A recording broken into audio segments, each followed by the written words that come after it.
তাজা ছেলে তুলেছি, কমপক্ষে 5 লাখ তো নেবই।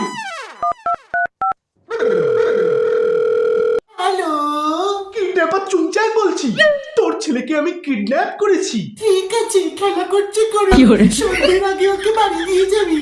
হারামজাদা, আমি তোর ছেলের কেয়ারটেকার নাকি? তোর ছেলে ফেরত দিতে হলে 5 লাখ দে। 5 লাখ? তাহলে এক কাজ কর ভাই, ওই ছেলে তুই রাখ, আমি অন্য একটা বানিয়ে নিচ্ছি।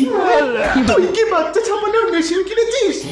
লাস্ট দাম 4 লাখ। ভালো কথাই বলছি, অত দামে নিতে পারবো না, তুই অন্য কোথাও বিক্রি কর।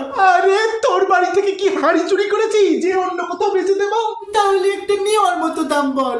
আরে কিপটে, সত্যি করে বল, এটা তোর নিজের ছেলে না লটারিতে জিতেছিস? মনে হচ্ছে তো আমার, কিন্তু হালকা একটু ডাউট আছে। তাহলে কত দিবি?